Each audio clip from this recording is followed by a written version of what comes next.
"You filthy whore!" The slap cracked across her face like a gunshot. Maya Cross hit the floor. Blood sprayed from her split lip. 200 officers watched in frozen silence. Captain Derek Holloway stood over her hand, still raised veins bulging in his neck. 6 feet of rage and ego wrapped in a decorated uniform. Maya didn't scream, didn't cry, didn't flinch. She rose slowly, wiped the blood from her chin, and looked at him with eyes so cold that 3 officers near the front actually stepped backward. She was 24. A waitress.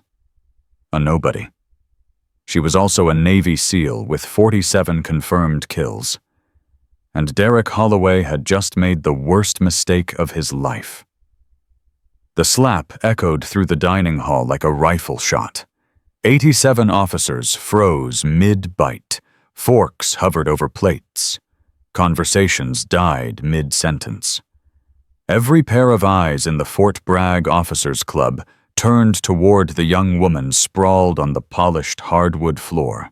Captain Derek Holloway stood over her, his hand still raised, his face twisted with rage. 6 feet 2 inches of Special Forces instructor, decorated combat veteran, the golden boy of Fort Bragg's training command. His dress uniform was immaculate, except for the spreading wine stain across his chest.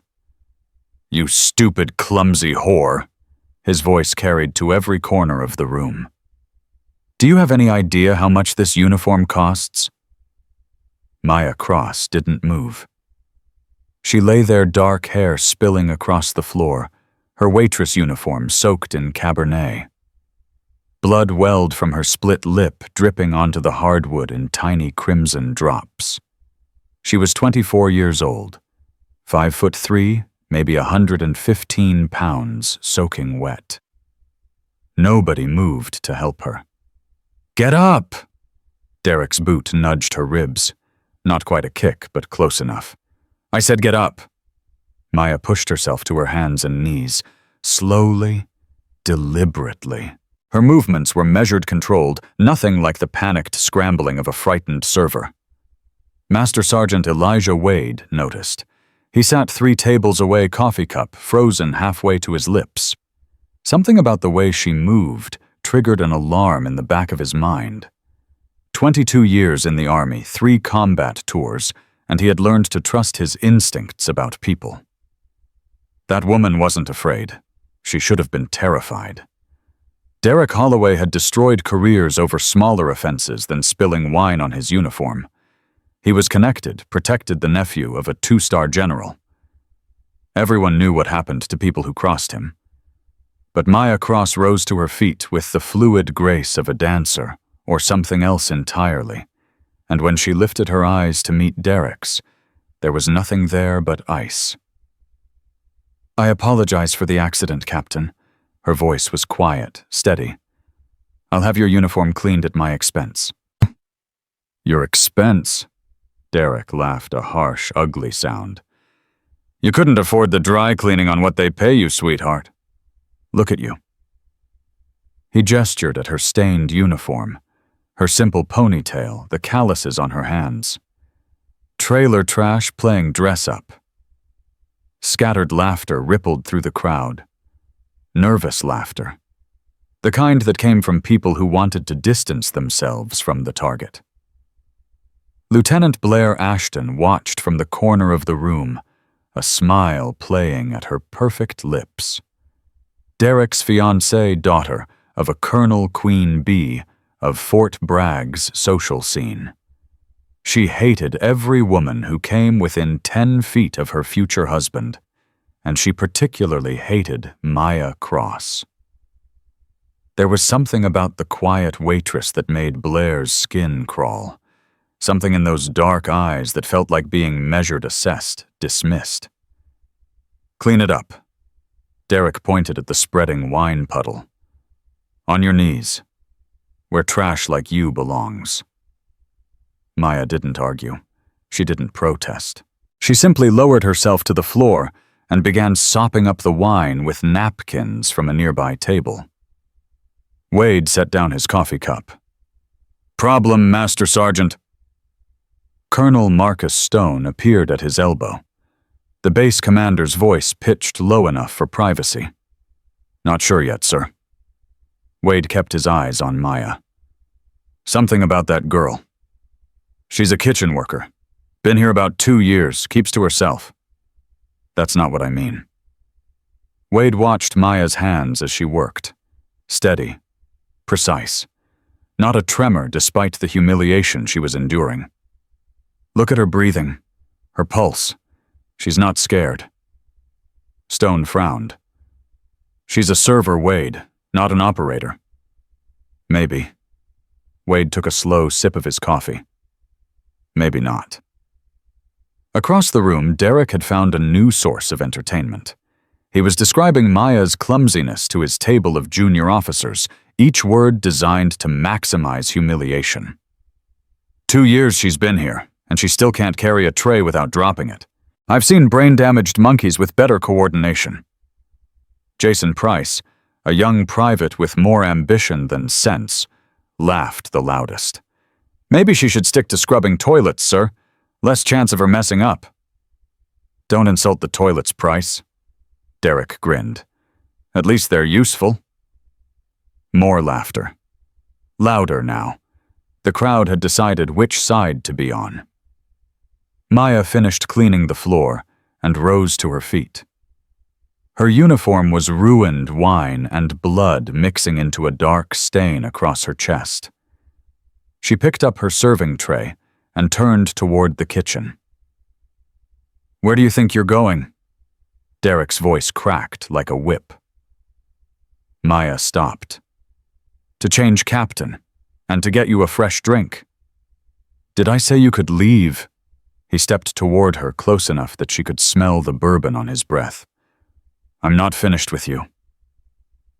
The room fell silent again. This was entertainment now, a floor show.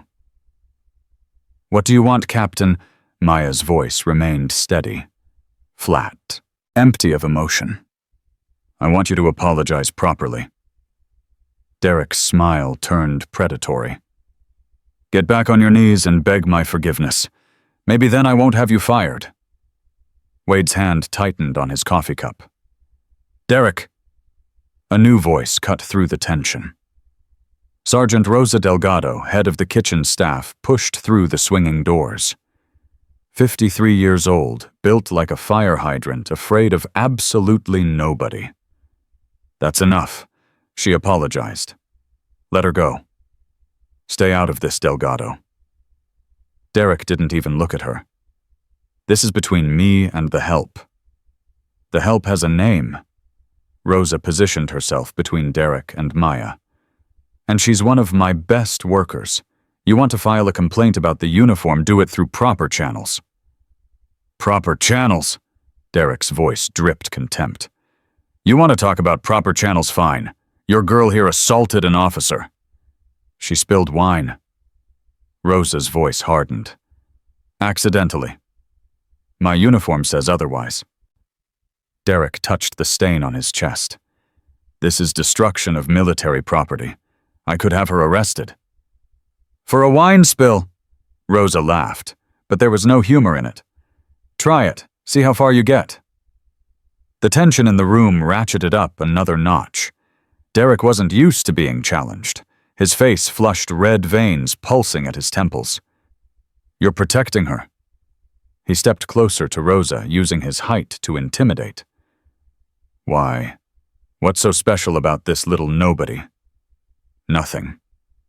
Rosa didn't back down an inch. "She's just a hard worker who doesn't deserve to be humiliated in public." "Hard worker," Derek snorted. "Is that what you call it?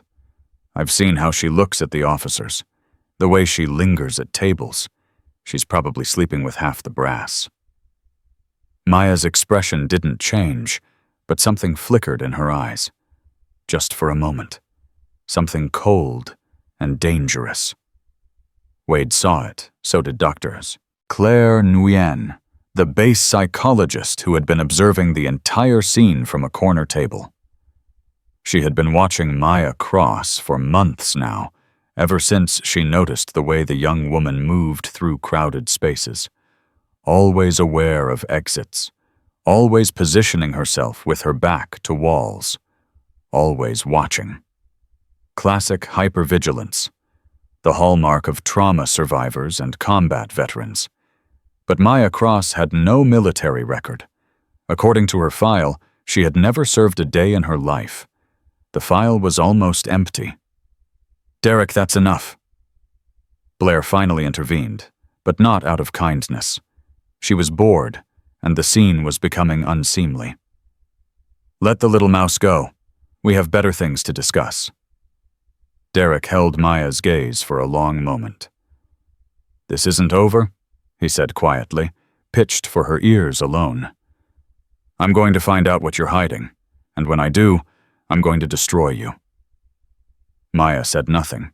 She simply turned and walked toward the kitchen, her steps unhurried, her posture straight, despite the degradation she had just endured.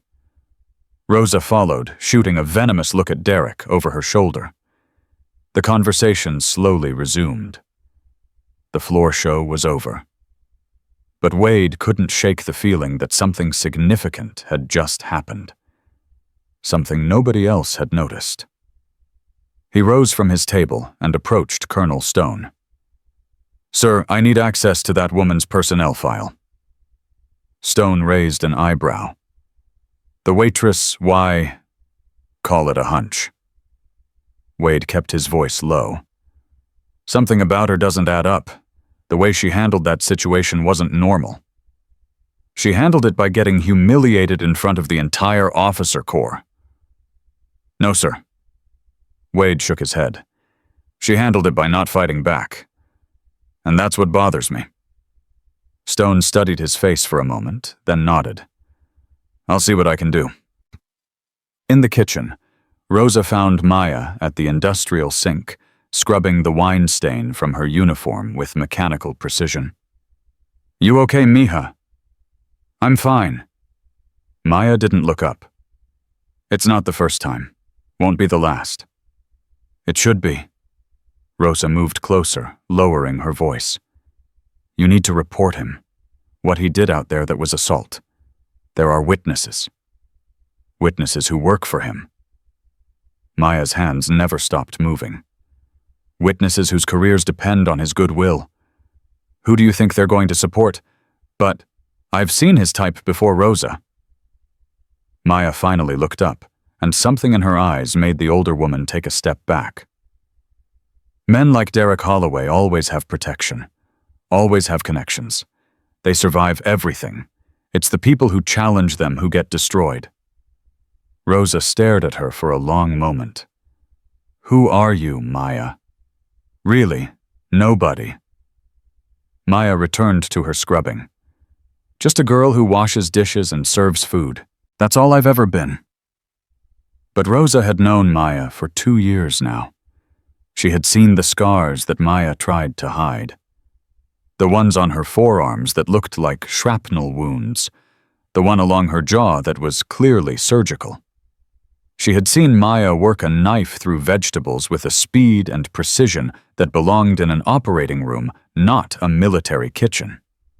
She had seen Maya catch a falling pot once, snatching it out of the air without looking her reflexes so fast that Rosa's eyes couldn't track the movement. Nobody was that fast. Not unless they had been trained. "Whatever you're hiding," Rosa said quietly, "I hope it's worth it." Maya didn't answer. 3 hours later, Maya's shift ended. She changed into civilian clothes in the staff locker room and headed for the back exit, the one that led to the staff parking lot. It was after midnight. The lot was nearly empty. She was halfway to her car when a figure stepped out of the shadows. "Derek Holloway. Thought you could avoid me." He moved toward her, slightly unsteady. He'd been drinking. "Thought you could hide in that kitchen all night." Maya stopped walking. "Captain, I don't want any trouble." "Too late for that." He circled her like a predator sizing up prey. You made me look like a fool in there, in front of my men, in front of my fiancé. You did that yourself, sir. The words slipped out before Maya could stop them. Derek's face twisted with rage.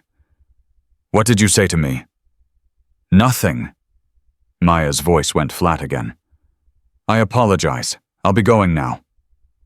She turned toward her car. Derek grabbed her arm, spinning her around, slamming her back against a parked vehicle. You don't walk away from me. His face was inches from hers. You don't talk to me like that. You don't even look at me unless I give you permission. Maya's heart rate remained steady. Her breathing didn't change. She had been in far worse situations than this. Let go of my arm, Captain. Or what? He laughed. You going to scream call for help? Nobody's here, sweetheart. It's just you and me. His hand moved from her arm to her throat, not squeezing, just resting there, a threat and a promise. You know what I think. Derek leaned closer. I think you're hiding something. Your file is practically empty. No work history, no education records, no emergency contacts. It's like you appeared out of thin air 2 years ago. Maya said nothing. My fiancé ran your records today. Tried to dig deeper. His grip tightened slightly. Know what she found? Nothing, because your file is locked. Level 4 clearance and above. A flicker of something passed through Maya's eyes. Surprise, maybe. Or concern. Now, why would a kitchen worker have a classified personnel file? Derek's voice dropped to a whisper. What are you, Maya Cross, a spy? An informant? Someone's little project. I'm nobody, Captain. I told you that. Everybody's somebody. His thumb pressed against her carotid artery. And I'm going to find out exactly who you are. And when I do, I'm going to make you wish you'd never set foot on my base. Maya's hands remained at her sides, relaxed, ready. She could end this in 3 seconds. Break his wrist, collapse his trachea, put him on the ground before he even registered she had moved. But that would expose everything. That would end the life she had built here. The anonymity, the invisibility, the healing. So she did nothing. You're scared, Derek said, misreading her stillness. Good. You should be. He released her throat and stepped back. I'll see you tomorrow, sweetheart. We have a charity event this weekend. You're going to be serving my table, and you're going to learn what happens to people who disrespect me. He turned and walked away, disappearing into the darkness. Maya stood motionless for a long moment, her back still pressed against the car. Then slowly she raised her hand to her throat, feeling the places where his fingers had pressed. Somewhere deep inside her, something stirred, something she had buried 2 years ago when she walked away from the life that had nearly killed her. Phoenix. The name echoed in her memory. Her call sign, her identity, the person she had been before the mission that broke her. She pushed it down, locked it away, reminded herself why she was here. Healing, anonymity, peace. But as she drove home through the empty streets, Maya couldn't shake the feeling that her time in the shadows was running out. And when the truth finally came out, Fort Bragg would never be the same. The next morning, Maya arrived at work at 5:30, same as always. Rosa was already there prepping for the breakfast rush. You look like hell, Rosa said by way of greeting. Didn't sleep well? Maya tied on her apron and began setting up her station. What's on the menu today? Same as always. But that's not what you're worried about, is it? Maya's hands paused for just a moment. He was waiting for me last night, in the parking lot. Rosa's face went pale. Derek, he knows something's wrong with my file. He's digging. Maya resumed her prep work. It's only a matter of time before he finds something. Miha, you need to go to Colonel Stone. What he did last night, that's stalking. That's intimidation. There are laws. Laws that don't apply to people like him. Maya's voice was bitter. He's protected Rosa. Untouchable. His uncle is a general. His father-in-law is a colonel. He could burn this base to the ground and they'd find a way to blame someone else. So what are you going to do? Let him terrorize you until he gets bored? Maya didn't answer, because the truth was she didn't know. For 2 years, she had managed to stay invisible, to be nobody, to let the wounds heal that the military doctors said would never fully close. But Derek Holloway was threatening everything, and if he kept pushing, if he kept digging eventually, he would find the truth. And then she would have to make a choice. Run and lose the fragile peace she had built, or stand and become the person she had sworn never to be again. The morning passed in a blur of eggs and coffee and forced smiles. Maya served tables without incident, keeping her head down, avoiding eye contact with anyone who might recognize the bruise forming on her jaw from last night's encounter. But she could feel them watching her. The officers who had witnessed yesterday's humiliation, the ones who had laughed. They stared at her with a mixture of contempt and curiosity, waiting to see what would happen next. Maya gave them nothing. At 10:15, Dr. Claire Nguyen appeared in the dining hall. The base psychologist ordered coffee and took a seat near the window, but her eyes followed Maya as she moved through the room. "Excuse me," Claire flagged Maya down as she passed. "Could I trouble you for a refill?" "Of course, ma'am." Maya filled her cup with practiced efficiency. "Thank you." Claire's voice was warm, disarming. "You're Maya, right? I've seen you around." "Yes, ma'am." "I'm Dr. Nguyen. I work in the mental health building." Claire studied Maya's face. "That's quite a bruise you have there." Maya's hand instinctively moved toward her jaw, then stopped. "Clumsy. Hit it on a cabinet door." "I see." Claire's expression didn't change, but something shifted in her eyes. "If you ever want to talk about anything, my door is always open. No appointment necessary." "Thank you, ma'am. But I'm fine." "Of course you are." Claire took a sip of her coffee. "I'm here if that changes." Maya nodded and moved on, but she could feel the psychologist's eyes on her back as she walked away. She knows Maya thought, or she suspects. The question was, what was she going to do about it? Noon brought the lunch rush, and with it, the moment Maya had been dreading. Derek Holloway strode into the dining hall like he owned the place, Jason Price and 2 other junior officers trailing behind him. He scanned the room until his eyes found Maya, and his smile turned predatory. "Well, well," he approached her station voice carrying. "If it isn't my favorite waitress. How's the lip, sweetheart? Looks painful." "What can I get you, Captain?" "A better attitude for starters." He leaned against the counter. "You didn't greet me properly." Maya's jaw tightened.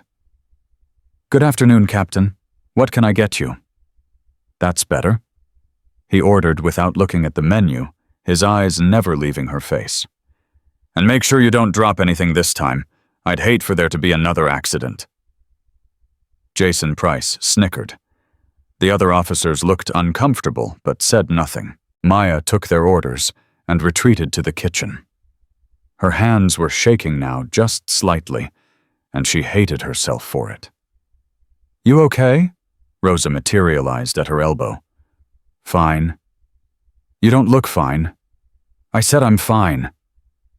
The words came out sharper than Maya intended. "Sorry. I just need a minute."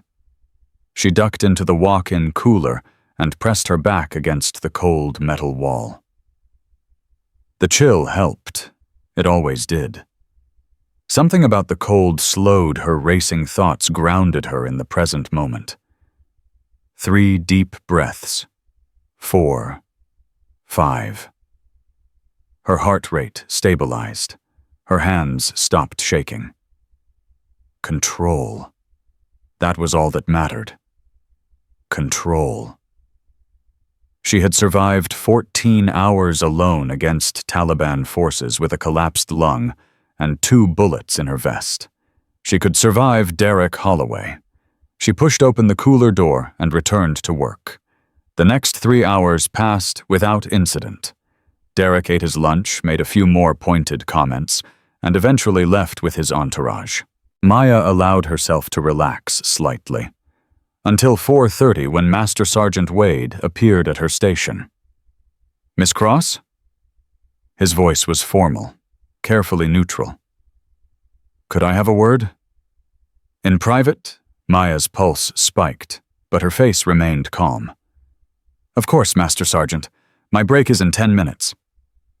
I'll wait." He ordered coffee and took a seat near the window, just as Dr. Nguyen had done that morning, watching her, studying her. Maya continued her work, but her mind was racing. Wade was different from the others. She had noticed him yesterday during the incident with Derek, the way he watched, the way he analyzed. He was dangerous.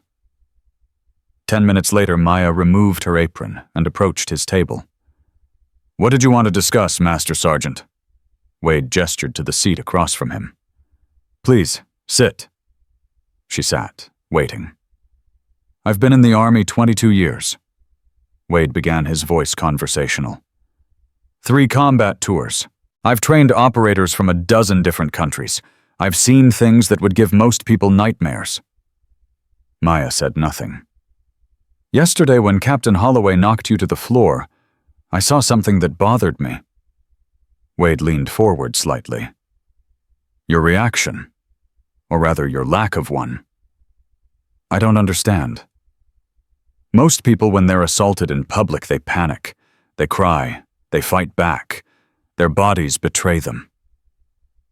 Wade's eyes never left her face. "You did none of those things. Your breathing stayed steady. Your pulse didn't spike. You went down in a controlled fall that minimized injury, then rose with perfect balance." Maya's expression remained neutral, but inside alarms were blaring. "I'm just trying to survive, Master Sergeant. That's all." "Maybe." Wade nodded slowly. "Or maybe you're a lot more than you pretend to be. I ran your file this morning. Know what I found?" "I wouldn't know, sir." "Nothing." Wade's voice hardened. "That's what I found. Your file is locked, level 5 clearance and above. Do you know what kind of people have level 5 clearance on their personnel files?" Maya didn't answer. "Operators," Wade continued. "Agents, people whose very existence is classified, not kitchen workers. I'm sorry you wasted your time, Master Sergeant. I'm nobody special. See, that's the thing." Wade sat back in his chair. "I believe you believe that. But I've been around long enough to know when someone is hiding something. And you, Miss Cross, are hiding the biggest something I've ever seen." Maya rose from the table. "If there's nothing else, Master Sergeant, I need to get back to work." "One more thing." Wade's voice stopped her. "Captain Holloway is looking into your background. He's connected and he's persistent. Whatever you're hiding, he's going to find it. And when he does, things are going to get very ugly very fast." Maya turned to face him. "Is that a threat, Master Sergeant?" "No." Wade's expression softened slightly. "It's a warning. Because whatever you are, whatever you're running from, I don't think you deserve what Holloway is going to do to you." He dropped money on the table for his coffee, and walked toward the exit. At the door, he paused. "If you ever need help, Miss Cross, you know where to find me." Then he was gone. Maya stood motionless for a long moment, her mind processing everything that had just happened. Wade knew. Or he suspected enough that it amounted to the same thing. The walls were closing in. That night she didn't go home immediately. Instead, she drove to the empty parade ground on the far side of the base and parked in the shadows beneath a oak tree.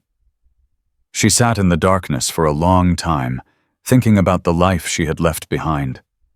The missions, the teams, the brothers and sisters who had fought beside her in places most Americans would never know existed. Operation Midnight Sun, Kandahar, the 14 hours that had broken her body and nearly shattered her mind. She reached into the glove compartment and pulled out a small velvet-wrapped bundle. Inside was a challenge coin, worn smooth by years of handling. On one side, the eagle and trident of the United States Navy SEALs. On the other, a name etched in tiny letters. Hawk, her mentor, her friend. The man who had taught her everything she knew about being a warrior. The man she had watched die. Or had she? The memory was fragmented, distorted by pain and blood loss, and the desperate fight for survival that had consumed those final hours. She remembered seeing him fall, remembered the bullets tearing into his body as he covered her retreat, remembered the building collapsing around them, smoke and fire and screaming. But she had never seen his body, never confirmed the kill.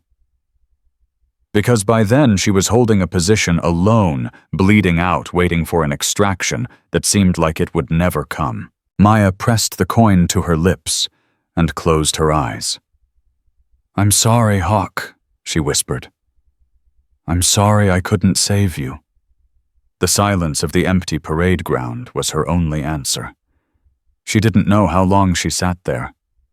Long enough for the moon to rise over the distant barracks. Long enough for the base to settle into the deep quiet of the midnight hours. Long enough to remember who she really was.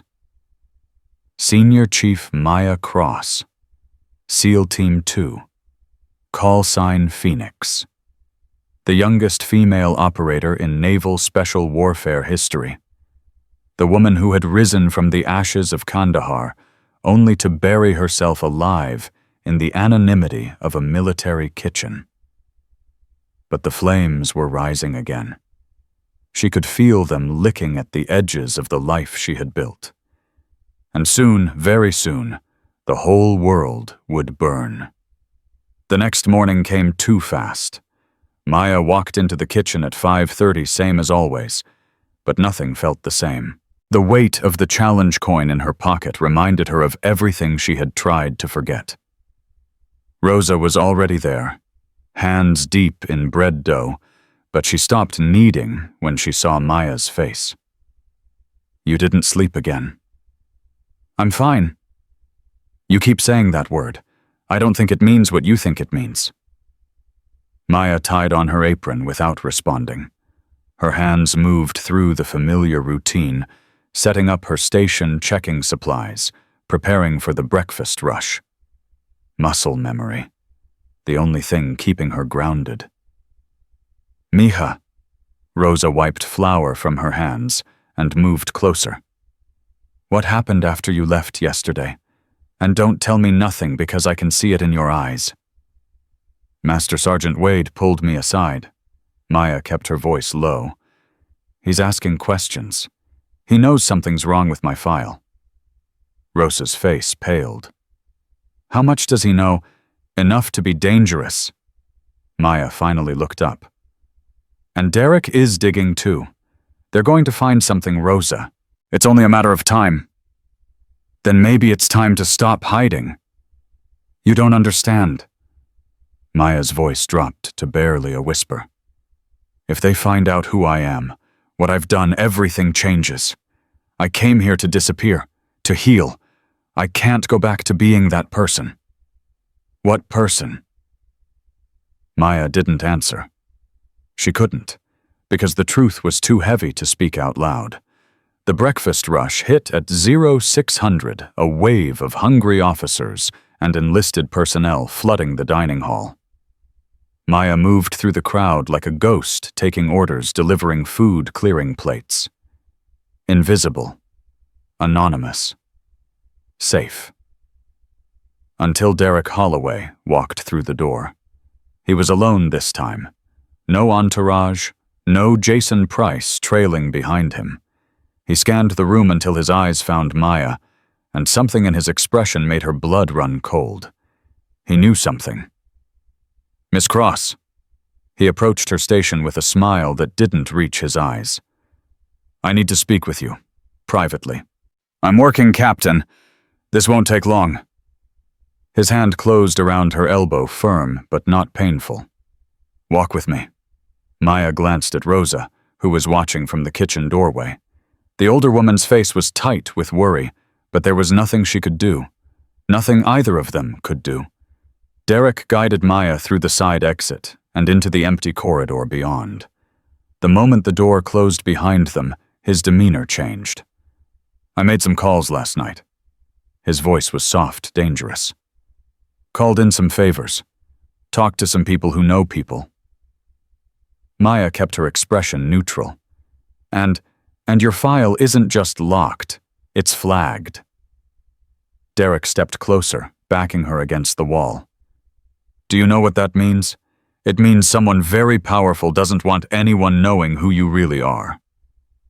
"I'm a kitchen worker, Captain. That's all." "Stop lying to me." His voice cracked like a whip. "I talked to a friend at JSOC. He couldn't access your file either, but he told me something interesting. He said files like yours only exist for one type of person." Maya said nothing. Her heart was pounding now, but she kept her breathing steady. Controlled. "Operators." Derek's face was inches from hers. "Black ops. People who do things the government doesn't want anyone knowing about." He laughed, a harsh, ugly sound. "So tell me, Maya Cross, what did you do that was so terrible they had to erase you?" "I don't know what you're talking about." "Fine. Keep your secrets." He pulled back slightly. "But here's what's going to happen. The charity event is in 3 days. You're going to be there serving my table, smiling, being the perfect little waitress. And if you embarrass me again, if you do anything to make me look bad, I'm going to make it my personal mission to tear your life apart." "Is that a threat, Captain?" "It's a promise." He reached out and touched her cheek almost gently. "I always get what I want, sweetheart. Always. And right now I want to see you break." He turned and walked away, leaving Maya alone in the empty corridor. She stood there for a long moment, her back pressed against the cold wall, fighting the urge to follow him. To end this. To become the person she had buried 2 years ago. But she couldn't. Not yet. Not unless there was no other choice. She returned to the dining hall and resumed her duties. Rosa caught her eye from across the room, questioning. Maya gave a slight shake of her head. Later. The morning passed in a blur of coffee and conversation. Maya served tables, cleared plates, smiled when required. But inside her mind was racing. Derek was getting closer to the truth. It was only a matter of time before he found something, before everything unraveled. At 1100, a commotion near the entrance drew everyone's attention. A young soldier had collapsed on the floor, clutching his throat. His face was turning blue. His eyes bulged with panic.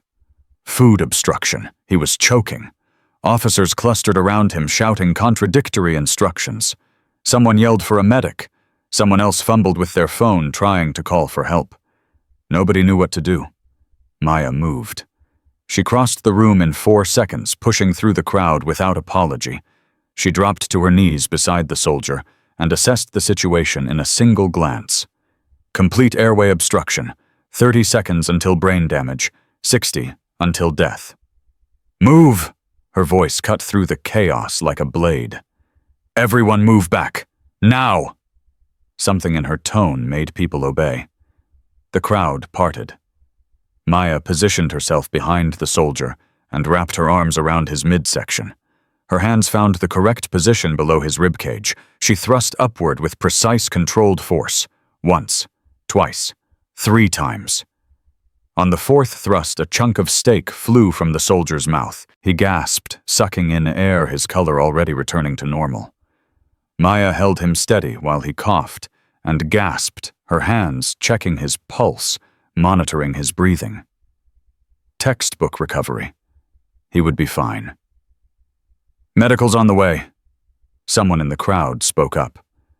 "Should be here in 2 minutes." "He doesn't need medical anymore." Maya rose to her feet, her voice returning to its usual quiet register. "He'll be fine. Just needs water and rest." She turned to walk away and found herself face to face with Master Sergeant Wade. He was staring at her with an expression she couldn't read. Behind him, Dr. Claire Nguyen was watching with wide eyes. Colonel Stone stood near the entrance, his face unreadable. "That was impressive." Wade's voice was carefully neutral. "Where did you learn that basic first aid? Everyone knows the Heimlich maneuver. Everyone knows the theory." Wade stepped closer, lowering his voice. "Not everyone can execute it perfectly under pressure. Not everyone can take command of a room full of officers and have them obey without question." Maya met his eyes. "I just did what needed to be done." "Yeah." Wade nodded slowly. "You did. The question is, how did you know exactly what to do? How did you move that fast? How did you stay that calm?" "Adrenaline." "That's not adrenaline. That's training." Wade's voice dropped even lower. "That's the kind of response they drill into you until it becomes instinct. The kind of training only certain people receive." Maya said nothing. "Your secret is getting harder to keep, Miss Cross." Wade glanced around to make sure no one was listening. "I don't know what you are, but I know you're not what you pretend to be. And whatever you're hiding, it's going to come out eventually." He walked away without waiting for a response. Maya returned to her station, acutely aware of the eyes following her. The whispers had already started. She could hear them, fragments of conversation that stopped whenever she got too close. "Did you see that?" She moved so fast. Where did she learn that? Who is she? The questions were spreading. The cracks were widening. And Maya didn't know how much longer she could hold the mask in place. Rosa found her in the walk-in cooler an hour later. Maya was sitting on an overturned crate, her head in her hands, breathing deeply. "That was stupid." Rosa's voice was gentle, despite the words. "You should have let someone else handle it." "He was dying." "I know, but now everyone's talking. Everyone's asking questions." Maya lifted her head. "What was I supposed to do? Rosa watch him choke to death?" "No." Rosa sat down beside her. "But you could have been less efficient, less perfect. You could have fumbled a little, made it look like luck instead of training." "I couldn't." Maya's voice cracked. "I saw him dying and I just moved. I didn't think. I couldn't let him die when I had the power to save him." Rosa was quiet for a long moment. "Who are you, mija, really?" The question hung in the cold air between them. "Someone who made a mistake." Maya's voice was barely a whisper. "Someone who thought she could run away from who she was. Someone who was wrong." Before Rosa could respond, the cooler door burst open. Jason Price stood in the doorway, his face twisted with malice. "Captain Holloway wants to see you." He grabbed Maya's arm and yanked her to her feet. "Now! Let go of me!" "Or what?" Jason laughed. "Going to give me the Heimlich, too?" He dragged her out of the cooler and through the kitchen, ignoring Rosa's protests. Other kitchen staff stared, but didn't intervene. Nobody wanted to cross Derek Holloway. Jason shoved Maya into the small office off the main kitchen, the one used for inventory and scheduling. Derek was waiting inside, leaning against the desk with his arms crossed. "Close the door, Price." The door slammed shut. Maya was alone with both of them. "That was quite a show out there." Derek's voice was silky dangerous. Saving that soldier's life. Very heroic. He was choking. He was. Derek pushed off from the desk and circled her slowly. And you just happened to know exactly what to do. Exactly how to do it. You moved like a machine cross, like someone who's done that 100 times before. I took a first aid course. Stop lying. Derek's hand shot out and grabbed her chin, forcing her to meet his eyes. I've been doing some more digging. You want to know what I found? Maya didn't answer. Nothing. Derek's grip tightened. That's what I found. No birth certificate in your name. No social security number before 2 years ago. No driver's license. No credit history. No digital footprint whatsoever. He leaned closer. Maya Cross doesn't exist before 2022. So who were you before that? Nobody. Wrong answer. He released her chin and nodded to Jason. Hold her. Jason grabbed Maya from behind, pinning her arms to her sides. She could have broken his grip in half a second. She could have put him on the floor in 2. But she didn't. Not yet. I've been patient. Derek rolled up his sleeves. I've been civilized, but I'm done asking nicely. He drew back his fist. Maya made her decision. When the punch came, she slipped sideways just enough to turn a direct hit into a glancing blow. Jason's grip loosened from the impact, and she flowed out of his arms like water. Derek swung again. She caught his wrist and redirected his momentum, sending him stumbling past her. Jason lunged. She sidestepped, caught his arm, and used his own weight to spin him into Derek. Both men crashed into the desk. Maya stood in the center of the room, her breathing steady, her stance balanced. She hadn't thrown a single offensive strike, hadn't caused any injury, had simply refused to be hit. What the hell? Jason scrambled to his feet. How did you do that? Derek's face had gone pale. He was staring at Maya like he had never seen her before. You're trained. His voice was hoarse. Combat trained. That wasn't self-defense. That was something else. Maya said nothing. Her cover was blown. She knew it. There was no explaining away what had just happened. Who sent you? Derek grabbed a letter opener from the desk, wielding it like a knife. Who are you working for? Nobody sent me. Maya's voice was flat. I'm not working for anyone. Then what are you? The door burst open. Master Sergeant Wade stood in the doorway, his face like thunder. What the hell is going on here? Derek spun around, hiding the letter opener behind his back. This doesn't concern you, Wade. 2 men in a locked room with a woman that concerns everyone. Wade's eyes swept the scene, taking in Maya's defensive posture, the overturned chairs, Derek's disheveled uniform. Miss Cross, are you all right? I'm fine, Master Sergeant. She attacked us. Jason pointed at Maya. We were just talking and she went crazy. Is that so? Wade looked at Maya. Did you attack them? I defended myself. They grabbed me. They tried to hit me. She's lying. Derek stepped forward. She's some kind of spy or infiltrator. Her file is fake. Her whole identity is fake. That's interesting. Wade's voice was cold.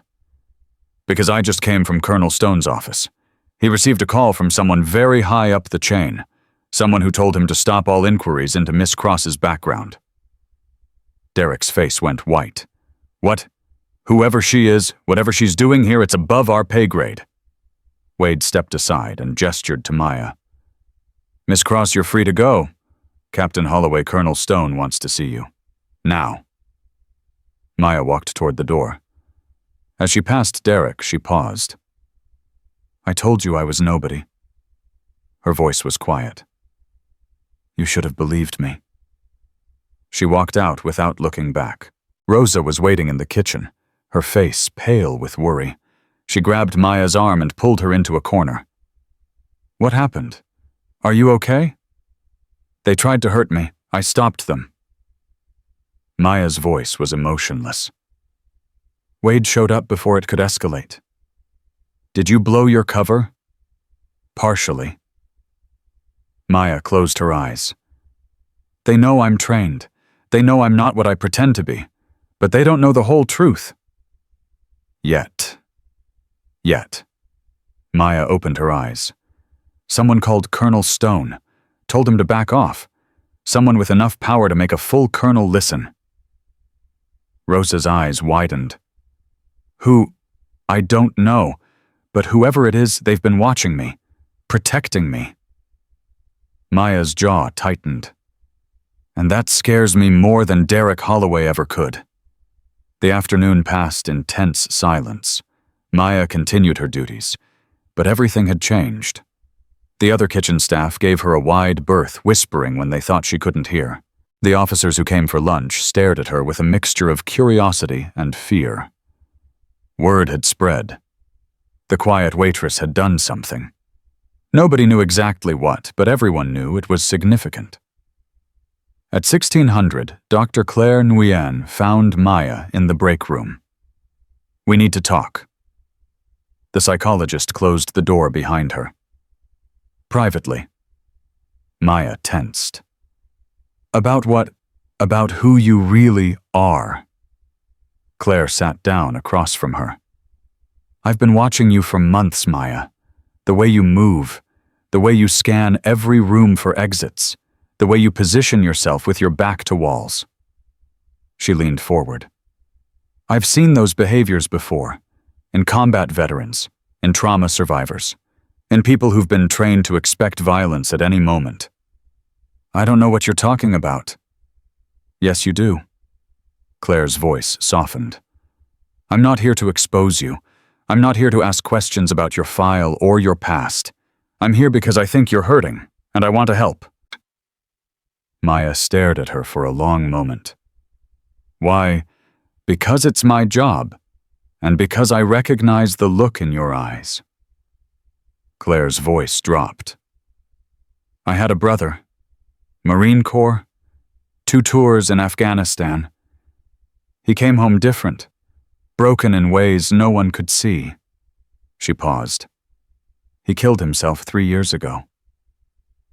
Maya's breath caught. I couldn't save him. Claire's eyes glistened. But maybe I can save you. Whatever you're carrying, whatever weight is crushing you from the inside, you don't have to carry it alone. For a moment, just a moment, Maya felt the walls crumbling. The carefully constructed defenses she had built over 2 years of silence and solitude began to crack. Then she remembered Derek, Wade, the mysterious phone call, the eyes watching her from every direction. I appreciate the offer. Maya stood up. But I'm not the person you think I am. Maybe not. Claire rose as well. But whoever you are, my door is open. Day or night. No questions asked. Maya nodded and walked out. That night she didn't go home. She drove to the empty parade ground again and sat in her car, staring at the stars.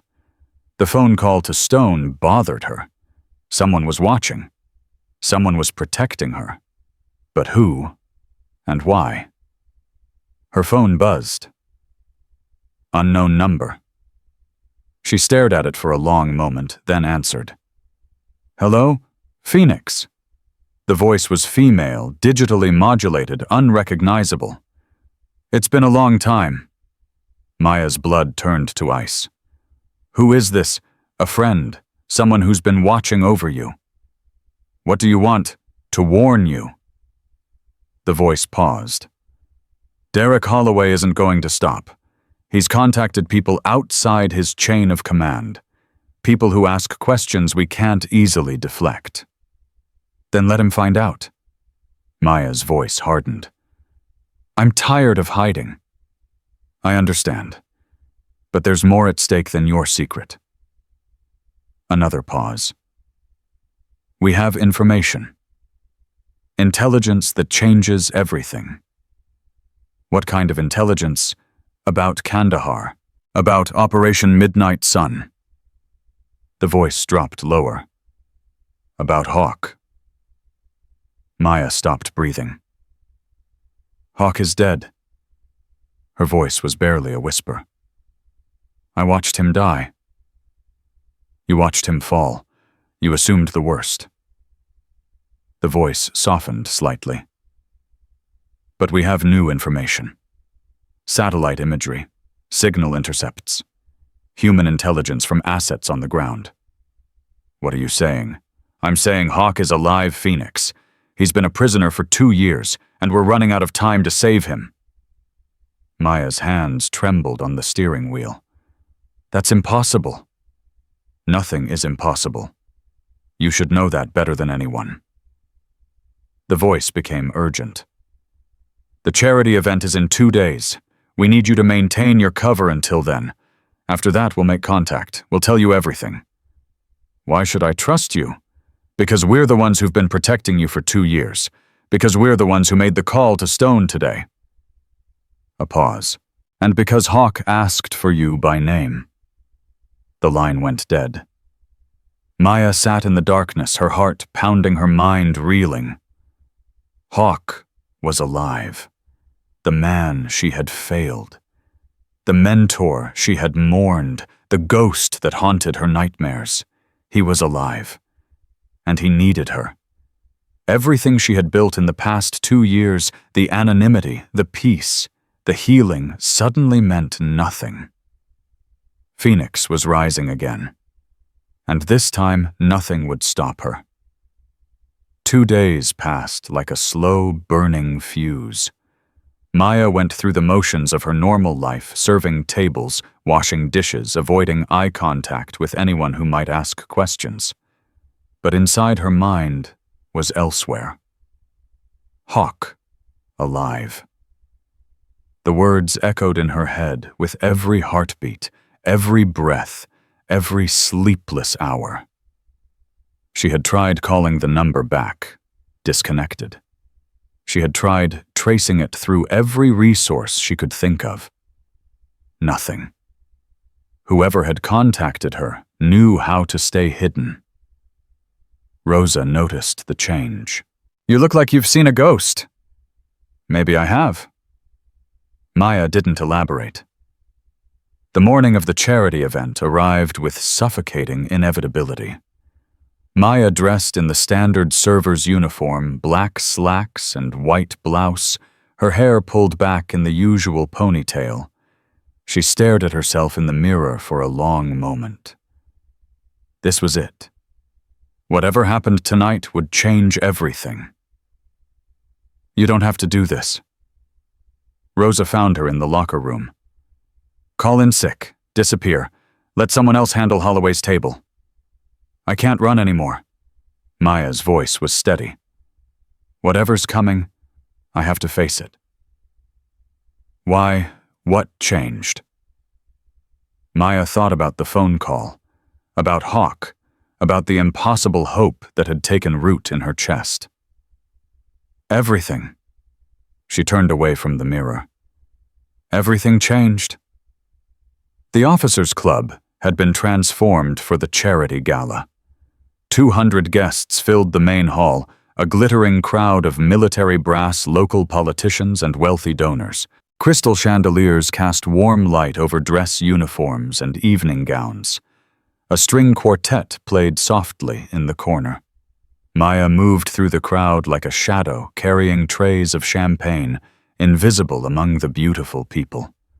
She had served at dozens of events like this over the past 2 years. She knew how to disappear. But tonight felt different. Tonight eyes followed her wherever she went. Whispers trailed in her wake. Word had spread about the choking incident, about the confrontation in the office, about the mysterious kitchen worker who moved like something dangerous. Derek Holloway watched her from across the room, his expression unreadable. Blair Ashton stood beside him, elegant in a crimson gown, her eyes tracking Maya with open hostility. She's here. Blair's voice was a poisonous whisper. I thought you said you'd have her fired. Stone blocked it. Derek's jaw tightened. Some phone call from someone important. Apparently our little waitress has friends in high places. Then we need to expose her. Blair smiled. Make her reveal herself in front of everyone. Publicly. Undeniably. And how do you suggest we do that? Blair's smile widened. Leave it to me. Maya felt the trap closing before she saw it coming. 30 minutes into the event, she was summoned to Derek's table. 10 guests, all senior officers, all watching her with expressions ranging from curiosity to contempt. Champagne. Derek didn't look at her. And make sure it's the good stuff, not the swill you serve the regular guests. Maya nodded and retreated to the bar. When she returned with the bottle, Blair was waiting. Actually, let me pour. Blair rose from her seat with exaggerated grace. I don't trust the help not to spill. She reached for the bottle. Maya released it. And Blair deliberately let it slip. The bottle shattered on the floor, champagne spraying across Maya's uniform glass, exploding in every direction. Oh my God! Blair's voice carried across the room. You clumsy idiot, look what you've done! Conversation stopped. Heads turned. 200 pairs of eyes focused on Maya, standing in a puddle of champagne with glass shards at her feet. I'm so sorry. Maya's voice was quiet, controlled. Let me clean this up. Clean it up. Derek rose from his seat, his voice booming with theatrical outrage. You've ruined my fiancé's dress. That gown costs more than you make in a year. Maya looked at Blair's dress. Not a drop of champagne on it. The bottle had shattered away from her, hitting only Maya and the floor. It was a setup, a deliberate humiliation designed to provoke a reaction.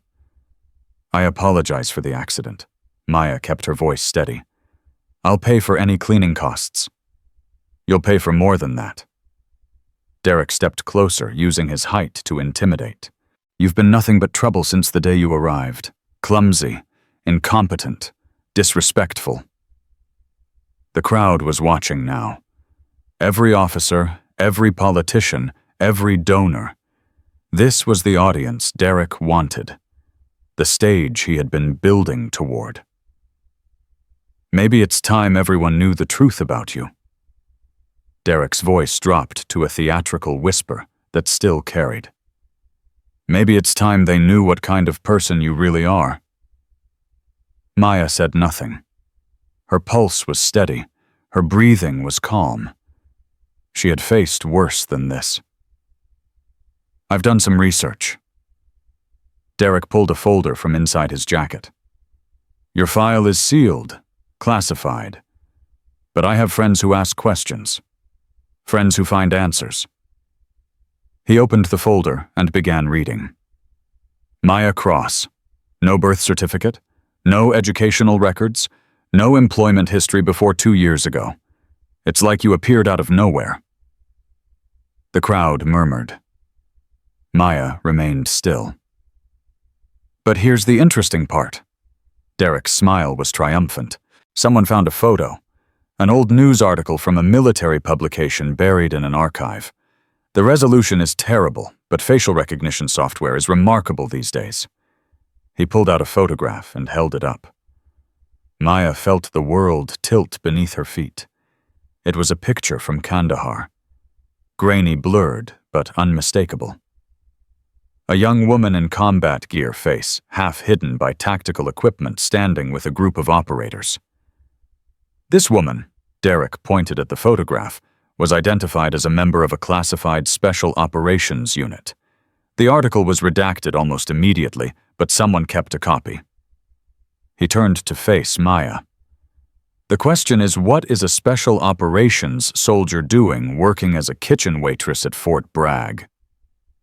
The murmuring grew louder. Maya could see Colonel Stone pushing through the crowd, his face tight with concern. Master Sergeant Wade was moving too, his expression unreadable. Nothing to say. Derek stepped closer. No denials, no explanations. Maya looked at him, at the triumph in his eyes, at the hatred in Blair's smile, at the hungry curiosity of the crowd. She thought about running, about disappearing into the night and starting over somewhere else. She had done it before. She could do it again. But then she thought about Hawk, about the phone call, about the voice that had said he was alive, that he needed her, that time was running out. If she ran now, she would never find him, never save him, never make right the wrong that had haunted her for 2 years. You want to know who I am? Her voice was quiet, but it carried. Fine. She reached up and pulled the elastic from her ponytail, letting her dark hair fall around her shoulders. Her hands moved to the collar of her blouse, fingers finding the buttons. What are you doing? Derek's triumph flickered to confusion. What? Maya unbuttoned her blouse just enough to expose her right shoulder, just enough to reveal the tattoo that marked her for life. The golden eagle, the trident, the anchor, the flintlock pistol, the insignia of the United States Navy SEALs. Below it, in stark black letters, Team 2. The room went silent. Absolutely, completely silent. Derek's face drained of color. His folder slipped from nerveless fingers, scattering photographs across the champagne-soaked floor. My name is Maya Cross. Her voice was steady, strong, carrying to every corner of the room. Senior Chief Petty Officer, SEAL Team 2, call sign Phoenix. Someone in the back of the room gasped. Someone else dropped a glass. The string quartet had stopped playing. 3 years ago, I was part of Operation Midnight Sun in Kandahar province. Maya continued, her eyes never leaving Derek's face. 14 Taliban fighters, 8 teammates, 1 collapsed building. I held position alone for 14 hours with 2 bullets in my vest and a collapsed lung. Master Sergeant Wade had stopped moving. His hand was raised in an automatic salute, frozen halfway to his forehead. I was medically discharged 18 months later. Traumatic brain injury, chronic pain. The doctor said I would never fully recover. Maya's voice softened. I came here to disappear, to be invisible, to heal. Colonel Stone had reached the front of the crowd. His face was pale, his eyes wide with recognition. Midnight Sun. His voice was barely audible. My God, you're the one who held the position, the youngest female operator in SEAL history. Yes, sir. I read the classified briefings. Stone shook his head. 17 confirmed kills, 8 teammates evacuated, 14 hours alone against an entrenched enemy force. He turned to face Derek. Captain Holloway, do you understand what you've done? Derek's mouth opened and closed. No sound came out. You assaulted a decorated combat veteran. Stone's voice rose with each word. A Bronze Star recipient, a Purple Heart holder. A woman who has killed more enemy combatants than you've ever seen. I didn't know. Derek's voice was a whisper. I didn't know who she was. That's exactly the problem. Maya stepped forward, and despite his height advantage, Derek stumbled backward. You treated me the way you did because you thought I was nobody. Because you thought I was beneath you. She looked around the room at the stunned faces, the wide eyes, the trembling hands. Every person who serves in this uniform deserves respect, not because of their rank, not because of their job title, but because they volunteered to serve their country. Her voice hardened. The cook who makes your breakfast, the clerk who processes your paperwork, the janitor who cleans your office. They all deserve dignity. She's right. A voice from the crowd. Sergeant Rosa Delgado, who had pushed her way to the front. I've watched this man terrorize my staff for 2 years. Watched him humiliate women. Watched him destroy careers. And nobody did anything because he's connected. Because he's protected. Other voices joined in. Kitchen staff, servers, support personnel who had suffered in silence for too long. He grabbed me in the parking lot last month. He threatened to have me fired for refusing his advances. He called me a worthless waste of space in front of my entire unit. The accusations piled up one after another, a dam finally breaking after years of pressure. Derek's face went from white to red. This is a setup, they're lying, all of them. Captain Holloway, Colonel Stone's voice cut through the chaos. You are hereby relieved of duty pending investigation. MPs take him into custody. 2 military police officers materialized from the crowd. Derek tried to resist, but his legs seemed to have lost their strength. You can't do this. His voice cracked. My uncle is a general. My father-in-law is a colonel. I'll have all of you court-martialed. Your uncle was a general. Stone's voice was ice. I received word an hour ago that he's retiring early. Something about wanting to distance himself from a family embarrassment. Derek's face crumpled. The MPs took his arms and began guiding him toward the exit. Blair Ashton tried to slip away, but Wade blocked her path. Lieutenant Ashton, Colonel Stone wants a word with you as well. Something about conspiracy to commit assault and filing false reports. Blair's perfect composure shattered. Derek made me do it. It was all his idea. I never wanted to hurt anyone. Save it for the investigation. Wade nodded to another MP. Get her out of here. The crowd parted as Derek and Blair were led away, their perfect lives crumbling with every step. Maya watched them go, feeling nothing but a hollow exhaustion. It was over. 2 years of hiding. 2 years of silence. 2 years of pretending to be nobody. All of it gone in a single moment. Senior Chief Cross. Colonel Stone approached her, his voice formal. On behalf of everyone here, I apologize for what you've endured. We failed you. I failed you. No apology necessary, sir. Maya rebuttoned her blouse. But there are changes that need to happen. Name them. 0 tolerance for harassment, regardless of connections or rank. Protection for anyone who reports abuse, and a complete review of every complaint that's been buried or ignored. Stone nodded. Consider it done. The crowd began to disperse, conversations resuming in hushed, shocked tones. Maya felt hands on her shoulders, faces appearing in front of her voices, offering congratulations, and apologies and questions. She accepted them all, with the same quiet grace, smiled when required, answered what she could. But her mind was elsewhere, on a phone call, on a name, on a man she had thought was dead. Phoenix. Wade appeared at her elbow, his voice low. There's someone who wants to talk to you. Privately. Said you'd know what it's about. Maya's pulse spiked. Where? Follow me. Wade led her out of the main hall, down a corridor she had never noticed before, to a door that required a key code she didn't know. On the other side was a small conference room, empty except for a woman standing at the far end. She was tall, athletic, with close-cropped gray hair and eyes that had seen too much.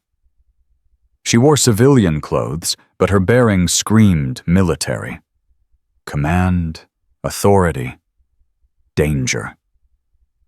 Phoenix. The woman's voice was familiar. The same modulated tones from the phone call, but clearer now, more human. Thank you for coming. Who are you? You can call me Shepard. The woman gestured to a chair. Please sit. We have a lot to discuss. Maya remained standing. You said Hawk was alive. He is. Shepard touched a button on the table, and a screen lit up on the wall. Satellite imagery, a compound in the desert, men with guns, and in one corner, barely visible through a window, a figure that made Maya's heart stop. Bearded, thin, eyes that she would recognize anywhere. Jake Morrison. Call sign Hawk. This image was captured 72 hours ago. Shepard's voice softened. He's being held at a facility near the Syrian border. We don't know how he survived Kandahar or how he ended up there. But we know he's alive, and we know they're planning to move him in 48 hours. Move him where? Somewhere we can't reach. Shepard's jaw tightened. After that, we'll never find him again.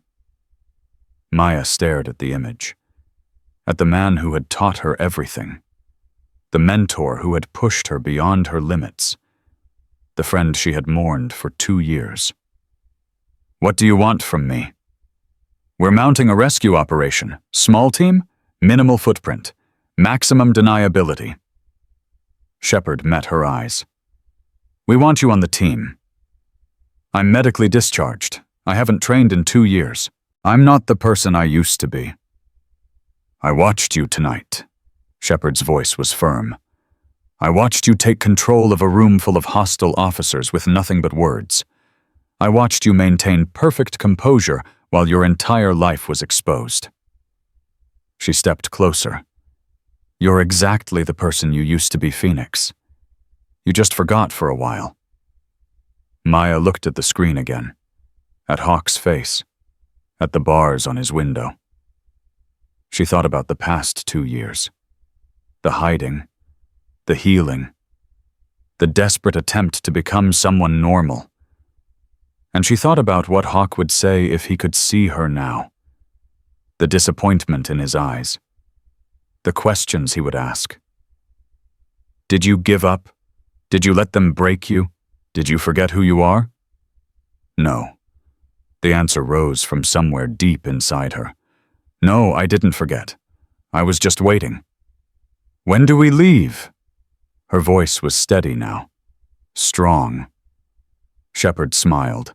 It transformed her severe face into something almost warm. Transport departs at 0400. Briefing starts in 2 hours. She extended her hand. Welcome back, Phoenix. Maya shook it.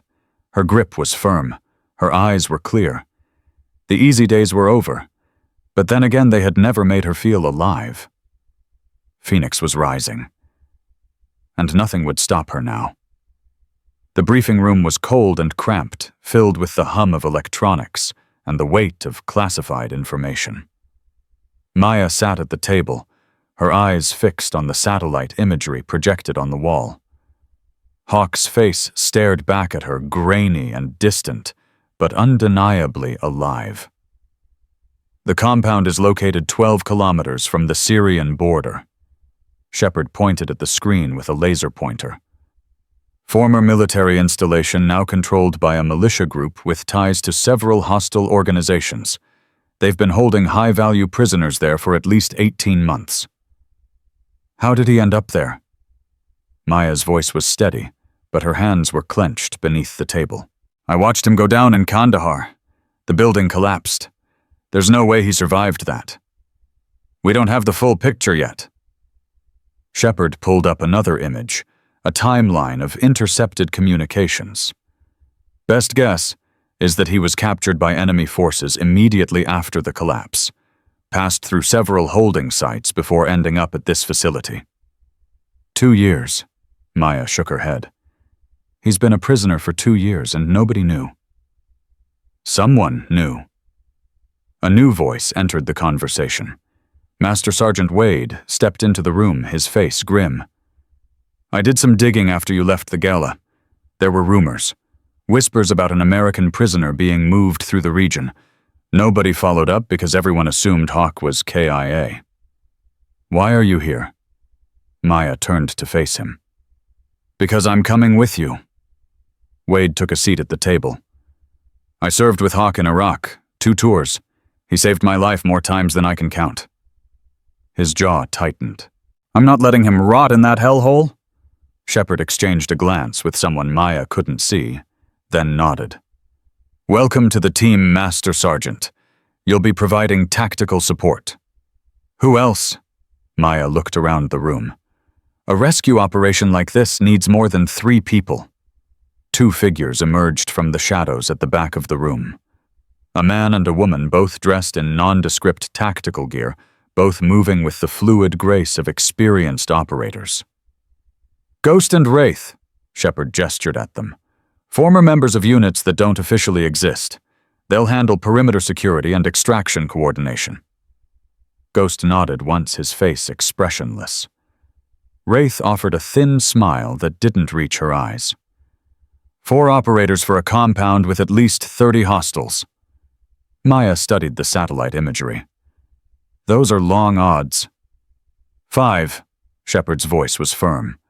I'll be running command from the helicopter. But you're right, the odds aren't in our favor. That's why we need to be smart about this. She pulled up a new image, a detailed layout of the compound's interior. Guard rotation changes every 4 hours. There's a 90-second window during the transition when the north wall is minimally defended. That's our entry point. And once we're inside, Hawk is being held on the 2nd floor of the main building. 2 guards outside his door, rotating on a 6-hour schedule. Shepard highlighted the location. Your job is to get him out. Ghost and Wraith will handle the guards. Wade will provide cover from an elevated position. Maya studied the layout, her mind calculating distances, angles, contingencies. It was a dangerous plan. A lot could go wrong. But it was possible. When do we leave? Shepard checked her watch. Transport departs in 6 hours. That gives you time to prepare rest and get your head right. She met Maya's eyes. This mission doesn't exist, Phoenix. If something goes wrong, there's no cavalry coming. No extraction. No acknowledgement that we were ever there. I understand. Good. Shepard shut down the display. Get some rest. You're going to need it. Maya didn't rest. She couldn't. Instead, she found the small gym attached to the briefing facility and began working through the movements that had been drilled into her years ago. Hand-to-hand combat sequences, weapon handling drills, tactical breathing exercises. Her body remembered even when her mind tried to forget. Muscle memory took over, flowing through combinations she hadn't practiced in 2 years. Wade found her there an hour later, her uniform soaked with sweat, her movements still precise, despite the exhaustion. You should be sleeping. Can't. Maya threw another combination at the heavy bag. Every time I close my eyes, I see him, falling, disappearing into the smoke. The collapse. I was supposed to cover him. Her voice cracked. He was pulling back to my position and I missed a shooter on my left flank. Just for a second. 1 second of distraction. She hit the bag harder. That's all it took. You couldn't have known. I should have. Maya stopped punching her forehead, pressed against the worn leather. He trained me, trusted me, and I let him down. Wade was quiet for a long moment. You held position for 14 hours after he fell. Alone. With a collapsed lung and 2 bullets in your vest. You killed 17 enemy combatants and saved 8 teammates. His voice softened. That's not letting someone down. That's honoring their sacrifice. Except he didn't die. Maya lifted her head. He's been in a prison cell for 2 years while I was hiding in a kitchen feeling sorry for myself. You were healing. I was running. She turned to face him. There's a difference. Wade studied her for a long moment. You know what I see when I look at you? I see a warrior who went through hell and came out the other side. Who kept serving even when the service broke her. Who protected people without anyone knowing who she really was. He stepped closer. That's not running Phoenix. That's strength. Maya felt tears prick at her eyes. She blinked them away. Thank you, Master Sergeant. Call me Eli, he offered his hand. We're about to go into combat together. Might as well be on a first-name basis. She shook his hand. Maya. I know. He smiled slightly. Now get some sleep. That's an order.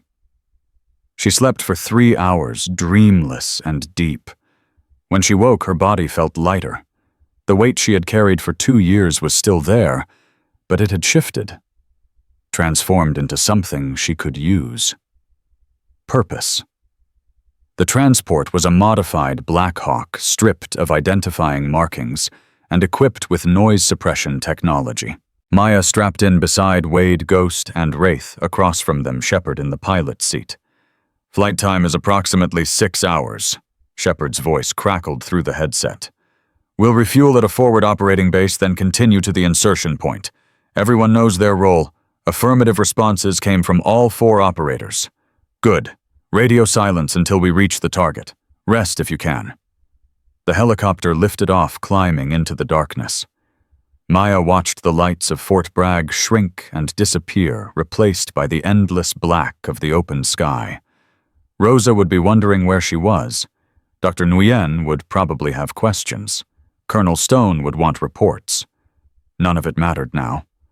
Nothing mattered except the mission ahead. The hours passed in silence.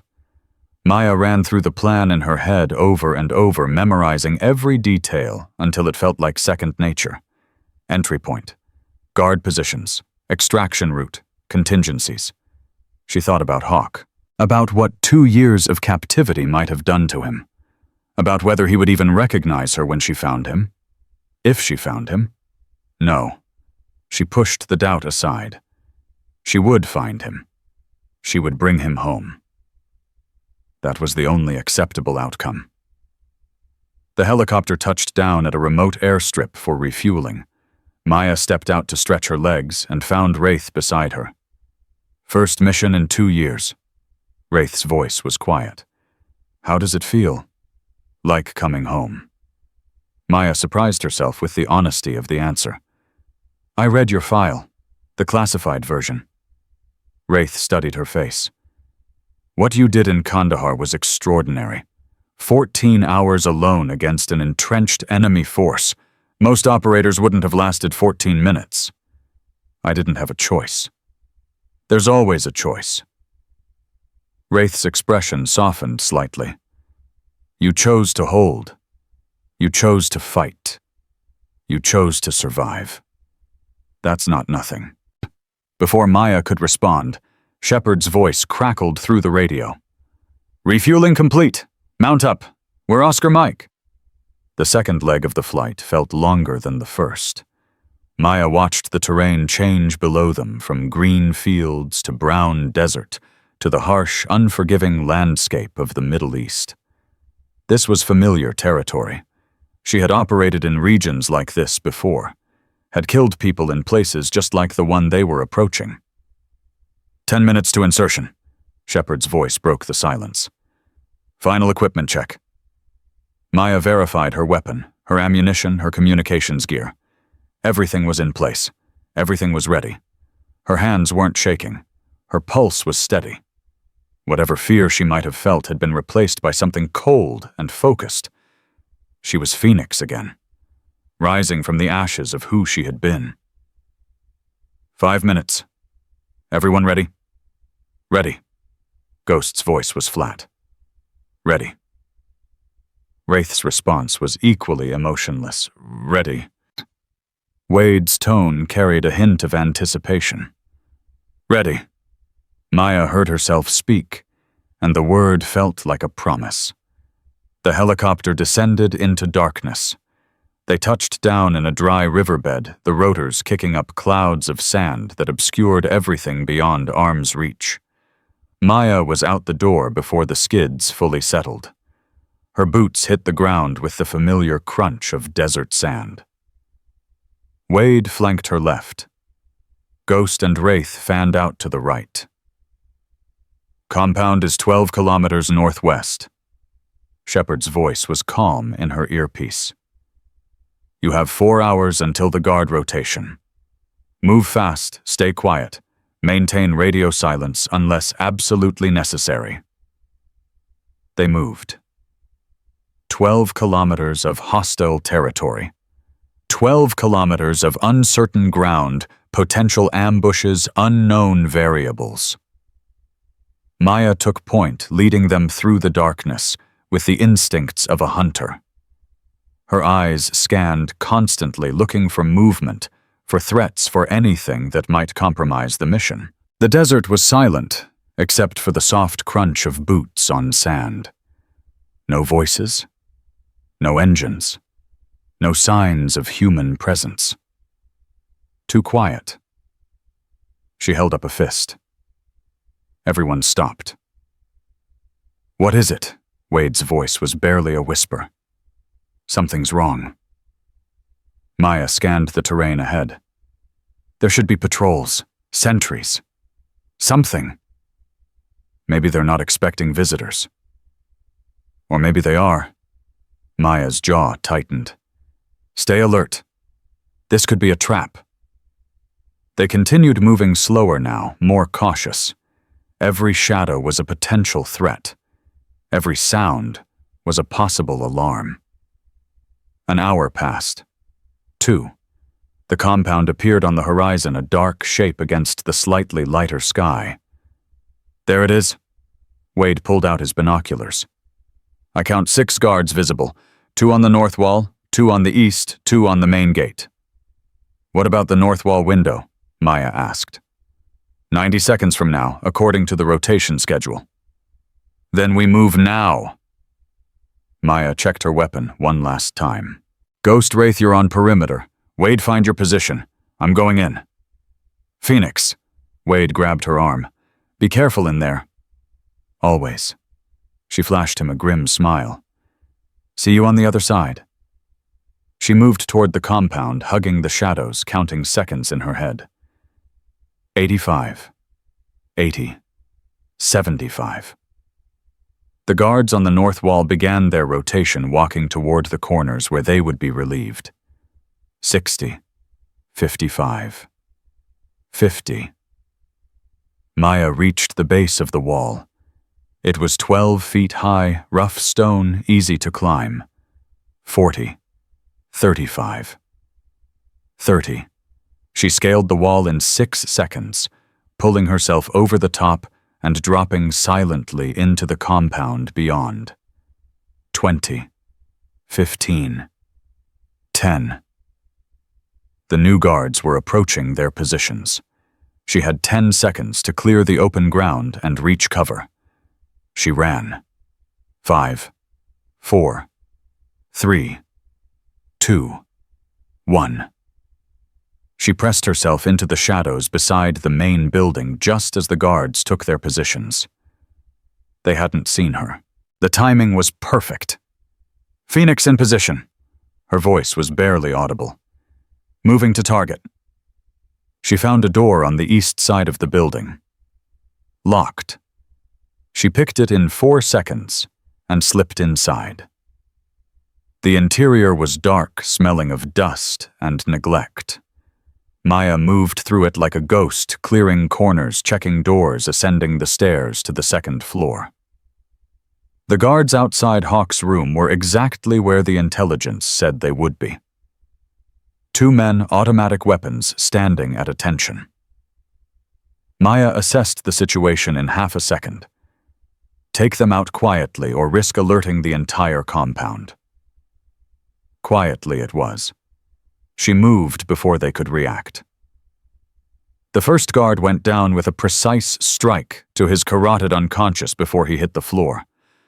The second tried to raise his weapon, but Maya was faster.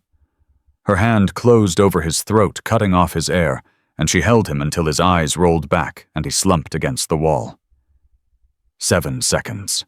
2 guards neutralized. No shots fired. "Guards down." She keyed her radio. "Moving to extract." The door was heavy, reinforced, locked from the outside. Maya shot the lock and kicked it open. And there he was. Hawk. He sat against the far wall, bearded and thin, his eyes adjusting to the sudden light. For a moment he didn't move, didn't speak, just stared at her like she was a ghost. "Phoenix." His voice was hoarse, cracked from disuse. "Is that really you?" "It's me." She crossed the room and knelt beside him. "I'm getting you out of here." "How?" He shook his head slowly. "How did you find me?" "Long story. Tell you later." She was already working on the chains that bound him to the wall. "Can you walk? I can try." The first chain fell away, then the second. Hawk slumped forward, and Maya caught him, taking his weight on her shoulder. "You came back for me." His voice cracked. "After everything, you came back." "I never left." She helped him to his feet. "I just took a detour." They made it to the door before the alarms started. Sirens wailed through the compound, lights blazed to life, and from every building armed men poured into the courtyard. "Contact!" Ghost's voice crackled through the radio. "Multiple hostiles all directions." "Get to the extraction point," Maya shouted. "We'll meet you there." She half-carried, half-dragged Hawk down the stairs, her weapon in her free hand. Footsteps thundered through the building behind them, shouts in languages she didn't recognize. The east door was blocked. She turned, found a window, and kicked it out. "Can you climb?" "Not fast." Hawk's voice was strained. "Then I'll carry you." She lifted him in a fireman's carry, ignoring the pain that shot through her back. "Hold on." She dropped through the window, rolled to absorb the impact, and came up running. Bullets stitched the ground behind them. Muzzle flashes lit up the darkness. Maya sprinted toward the north wall, Hawk bouncing on her shoulder, her lungs burning with every breath. Wade's voice crackled in her ear. "Covering fire, go!" Rifle shots rang out from an elevated position. Hostile figures dropped. A path opened through the chaos. Maya reached the wall and found the rope Ghost had left. She clipped Hawk's harness to it and hit the release. He went up. She followed hand-over-hand bullets sparking off the stone inches from her head. They cleared the wall and dropped to the other side. Wraith was waiting with a vehicle. "Get in now." Maya threw Hawk into the back and dove in after him. Wraith floored the accelerator before the door was even closed. "Wade, Ghost." Maya grabbed the radio. "Status. Right behind you." Wade's voice was breathless. "Extracting now." The compound shrank in the rearview mirror. Explosions blossomed behind them as Ghost's charges detonated, buying them time. "Helicopter is 2 clicks north." Shepard's voice was calm despite the chaos. "ETA 3 minutes. Don't be late." Wraith pushed the vehicle harder. The desert blurred past.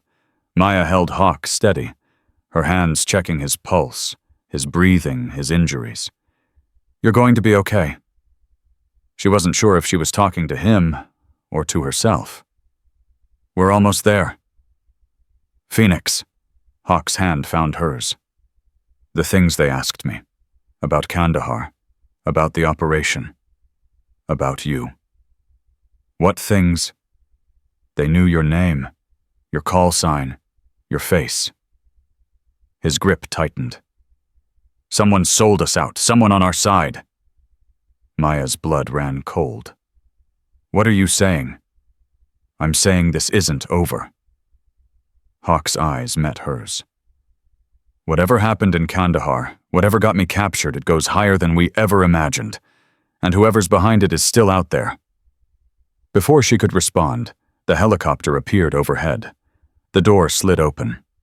Hands reached down to pull them aboard. Maya held Hawk steady as they lifted him into the aircraft. Ghost and Wade appeared out of the darkness, sprinting toward the hovering bird. Everyone made it. Everyone was alive. The helicopter climbed into the sky, leaving the burning compound behind. Maya collapsed against the bulkhead, exhaustion finally catching up with her. She had done it. She had found him. She had brought him home. But Hawk's words echoed in her mind, refusing to let her rest. "Someone sold us out. someone on our side. The mission was over, but the war had just begun. The helicopter touched down at a military hospital in Germany just as dawn broke over the horizon. Medical teams rushed to meet them, their urgent voices fading as they wheeled Hawk toward the emergency wing. Maya tried to follow, but Shepard blocked her path. "He's in good hands. You need to be debriefed." "I need to be with him." "You need to rest." Shepard's voice softened. "You've done everything you can. Let the doctors do their job." So when Maya watched Hawk disappear through the double doors, her heart still racing from the mission. 2 years of guilt, 2 years of grief. And now he was alive, breathing safe. But his words haunted her. Someone sold us out. Someone on our side. "The debriefing can wait." Maya turned to face Shepard. "We need to talk about what Hawk told me." "I know." Shepard's expression was grim. "We've suspected for a long time that Kandahar wasn't a simple mission gone wrong. There were too many coincidences. Too many things that didn't add up." "Like what?" "Like the enemy knowing exactly where your team would be. Like the communications blackout that happened 30 seconds before the ambush. Like the extraction helicopter being rerouted to a different location." Shepard paused. "Someone gave them your position, Phoenix. Someone with access to classified operational details." Maya's blood ran cold. "Who?" "That's what we're going to find out." The next 48 hours passed in a blur of debriefings, medical checks, and restless sleep. Maya answered questions from intelligence officers she didn't recognize, describing the rescue mission in exhaustive detail. She submitted to physical examinations that confirmed what she already knew: she was bruised, battered, but essentially intact. But she couldn't stop thinking about the traitor. Hawk was recovering well. The doctor said he was malnourished and traumatized, but physically resilient. 2 years of captivity hadn't broken him. Maya visited him every chance she got, sitting beside his bed, talking about nothing and everything. "You look different." Hawk's voice was stronger now, 3 days after the rescue. "Older, harder. 2 years will do that to a person." "That's not what I mean." He studied her face. "You look like someone who's been through fire and came out the other side." "I have." Maya met his eyes. "I thought you were dead, Hawk. I thought I let you die." "You held position for 14 hours to give the team time to evacuate. You killed 17 hostiles with a collapsed lung." His voice cracked. "That's not letting someone die. That's honoring their sacrifice." "Except you didn't die." "No." Hawk reached out and took her hand. "I didn't. And now I need you to help me find the person who put us both in that situation. Tell me everything you remember." He did. The ambush. The capture. The years of interrogation and isolation. The questions they asked him over and over about the operation, about his teammates, about Phoenix. They knew everything. Hawk's grip tightened. Things that weren't in any official report. Things only someone with direct access to our mission briefings would know. How many people had that access? A handful. The mission commander, the intelligence officer, the communications specialist. He paused. And the liaison from the Special Operations Command. Maya felt something click into place. Who was the liaison? A colonel. I only met him once the night before the mission. He seemed nervous, distracted. Hawk frowned. "I remember thinking it was strange, but we were all focused on the operation. I didn't give it much thought." "What was his name?" "I don't remember, but I'd recognize his face if I saw it again." Maya stood up, her mind racing. "I need to make a call." She found Shepard in the operations center, poring over satellite imagery. "Hawk remembers a colonel, a liaison from SOCOM who had access to the mission briefings." Maya's voice was urgent. "He says the man was nervous the night before the operation. He thinks that's our traitor." Shepard's expression didn't change. "Did he give you a name?" "No, but he can identify him by sight." "Then we need to show him some photographs." Shepard pulled up a database on her computer. SOCOM personnel from 2022. Let's see if anyone looks familiar. They spent the next hour going through hundreds of faces. Hawk studied each one carefully, searching for the man who had betrayed them. "Wait!" His hand shot out, stopping Shepard scrolling. "Go back. 3 photos." She scrolled back. Hawk pointed at a face Maya didn't recognize. A middle-aged man with graying hair and cold eyes. Colonel William Mercer. "That's him," Hawk's voice was certain. "That's the liaison." Maya felt her heart stop. "Mercer, I know that name." "You should," Shepard's voice was tight. "He's been promoted since Kandahar. He's now General Mercer, Deputy Commander of Joint Special Operations Command." The implications hit Maya like a physical blow. A general. A man with access to every classified operation in the military. A man who could bury evidence, silence witnesses, make problems disappear. He's been covering his tracks for 2 years. Maya's voice was barely a whisper. He let Hawk rot in that prison because a dead witness is easier to explain than a live one. And when he found out you were still alive, still asking questions, he probably panicked. Shepard closed the database. "Which means you're both in danger. What do? We need evidence, something concrete that proves Mercer was involved in the Kandahar betrayal." Shepard paused. "And I think I know where to find it."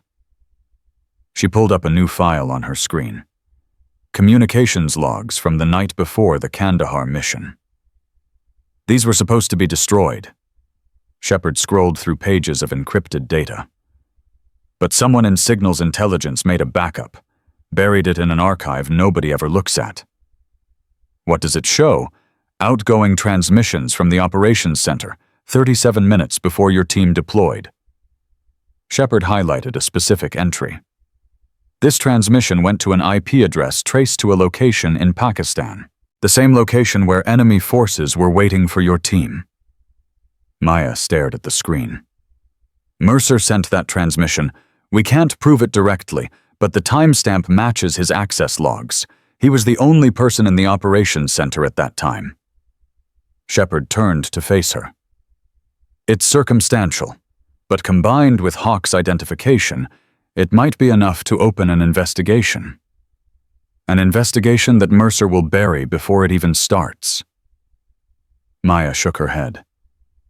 "He's too powerful, too connected. We need something more." "What do you suggest?" Maya was quiet for a long moment. "We need him to confess." "And how do you propose to make a 2-star general confess to treason? By giving him something he wants more than silence." Maya's eyes hardened. "Me." The plan was simple. Dangerous, but simple. Maya would return to Fort Bragg, resume her normal life, or what passed for normal after everything that had happened. Wait for Mercer to make his move. Because he would make a move. He had to. With Hawk alive and talking with Maya, asking questions, his perfect cover was crumbling. He would try to silence them. And when he did, they would be ready. "You're using yourself as bait." Wade's voice was sharp with concern. He had joined them in Germany after the rescue, refusing to leave until he knew Maya was safe. "This is insane." "It's the only way." Maya checked her weapon, the familiar weight reassuring in her hands. "Mercer won't move against Hawk directly. He's too visible now. But me, a former operator with a history of mental health issues and no powerful connections, I'm an easy target." "You're not an easy target. You're a decorated SEAL." "Nobody knows that except a handful of people." Maya holstered the weapon. To the rest of the world, I'm still just a kitchen worker who caused a scene at a charity gala. And if Mercer sends someone to kill you instead of coming himself, then we take them alive and make them talk.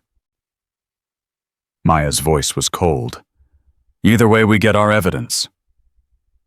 The flight back to Fort Bragg felt like traveling backward through time. Maya watched the clouds pass beneath the aircraft, thinking about everything that had changed and everything that remained the same. She was still Phoenix, still a warrior, still the woman who had held a position alone for 14 hours against impossible odds. But she was also Maya Cross, the kitchen worker who had found peace in anonymity, who had learned that strength wasn't just about fighting, but about choosing when not to fight. Both versions of herself would be needed in the days ahead. Rosa was waiting when Maya arrived at the officers' club. The older woman pulled her into a fierce embrace, tears streaming down her weathered face. "I thought I'd never see you again." Rosa's voice was muffled against Maya's shoulder. "When you disappeared, I thought the worst. I'm sorry. I couldn't tell you where I was going. You went to save someone." Rosa pulled back, studying Maya's face. "I can see it in your eyes. You found them." "I did." Maya managed a small smile. "He's safe now." "Good." Rosa wiped her eyes. "That's good." The next few days passed quietly. Too quietly. Maya returned to her duties at the officers' club, serving tables and washing dishes as if nothing had changed. But everything had changed. The other staff treated her differently now, with respect, with awe, with a distance that felt like a wall. Colonel Stone had offered her a new position, training instructor for female recruits. She hadn't answered yet. On the 4th day, the contact came. Maya was closing up the kitchen when her phone buzzed. Unknown number. Blocked caller ID. "Miss Cross." The voice was male, smooth, professional. "My name is General William Mercer. I believe we have some mutual interests to discuss." Maya's heart pounded, but her voice remained steady. "What kind of interests? The kind that affect both our futures." A pause. "I understand you've been asking questions about Operation Midnight Sun, about what really happened in Kandahar." "I have. I think it would be beneficial for both of us if those questions stopped." Another pause. "I'm prepared to make it worth your while." "What are you offering?" "A meeting. Tomorrow night, just the two of us." He gave her an address, a location on the outskirts of Fort Bragg. "Come alone, and I'll answer all your questions. Bring anyone else, and this conversation never happened." The line went dead. Maya stared at the phone for a long moment. Then she called Shepard. "It's happening. Tomorrow night." "We'll be ready." The location was an abandoned warehouse on the edge of military property. Maya arrived alone as instructed, but she knew she wasn't truly alone. Wade was positioned on a rooftop 300 meters away. Ghost and Wraith were hidden in the shadows, ready to move at a moment's notice. Shepard was monitoring everything from a mobile command post half a mile distant. Maya walked through the warehouse door and found Mercer waiting for her. He was older than his photograph suggested, with gray hair and the cold eyes of a predator. He wore civilian clothes, but his bearing was unmistakably military. 2 armed men flanked him, their hands resting on their weapons. "Miss Cross." Mercer's smile didn't reach his eyes. "Or should I say, Senior Chief Cross Phoenix, the woman who refuses to stay dead." "General." Maya stopped 10 feet from him, keeping her hands visible. "You wanted to talk." I wanted to offer you a deal. Mercer clasped his hands behind his back. Walk away. Forget about Kandahar. Forget about your friend Hawk. Take the pension you're owed and disappear. And if I refuse, then I'm afraid things will become unpleasant.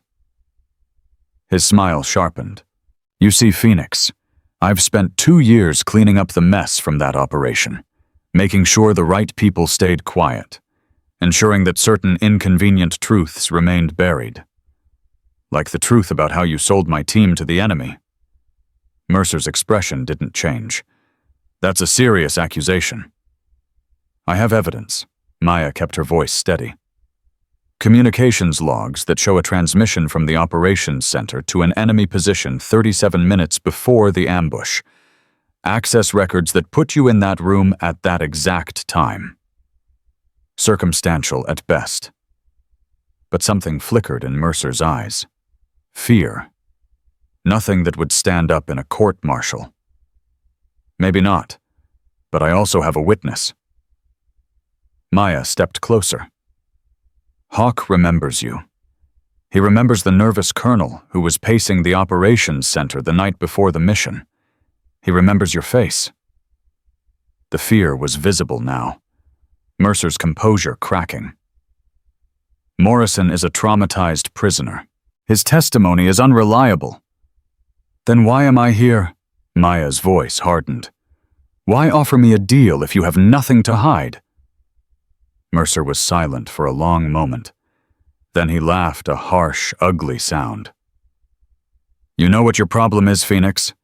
You think this is about right and wrong, good and evil, heroes and villains. He shook his head. It's not. It's about power, about survival, about doing what needs to be done to protect the things that matter. What matters to you? My career, my legacy, the operations I've run that saved thousands of lives.